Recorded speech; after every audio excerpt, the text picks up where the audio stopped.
الإصابة في لە ساتەوەختی دەرکەوتنی یەکەم توشبوو بە ڤایرۆسی کۆرۆناوە لە عێراق ئێمە لە کەرکووک لە ڕێگەی شانەی قەیرانەکانەوە ڕێوشوێنی ئەمنیمان گرتە بەر. لە ئێستادا هێزە ئەمنیەکان سەرپەرشتی جێبەجێکردنی ڕێنمایەکانی خۆپارێزی لە کۆرۆنا دەکەن و داوا لە هاوڵاتیانەکەن بۆ پاراستنی تەندروستی گشتی و سەلامەتی خۆیان لە ماڵەکانی خۆیاندا بمێننەوە. هەندێک لایەنیشەن کە ڕێگە پێدراون و مۆڵەتیان پێدراوە کارکەکانیان ڕاپەڕێنن وەک خزمەت گوزاریەکانی شارەوانی و تەندروستی و کارەبا و هەروەها ڕاگەیاندنەکانیش.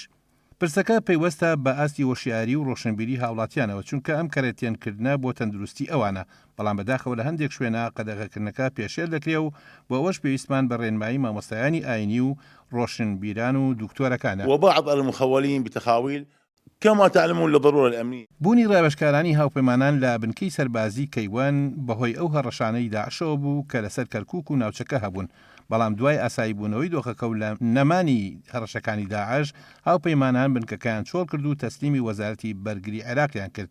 لە ئێستادا لەژێر کۆنتڕۆڵی هێزە ئەمنیەکانی عێراقدایە. هەماهەنگیمان لەگەڵ فەرماندەی ئۆپەراسیۆنەکانی دیالە هەیە، هەروەها لەگەڵ هێزەکانی پێشمەرگەش لە ڕێگەی لیژنەی هەماهەنگی لەگەڵ هەرێم هەماهەنگی تەواومان لەگەڵ پێشمەرگەدا هەیە و ئاڵوگۆڕی زانیاریمان هەیە لەسەر جموجوولەکانی داعش لەو ناوچانەی کە دەکەونە نێوان هێزەکانی فیدراڵی و هێزەکانی پێشمەرگە و پشت بەخوا لە داهاتوودا ئۆپەراسیۆنی هاوبەش ئەنجام دەین بۆ پاکردنەوەی تەواوی ئەو ناوچانە لە داعش و تیرۆریستان. مقر القيادة في كركوك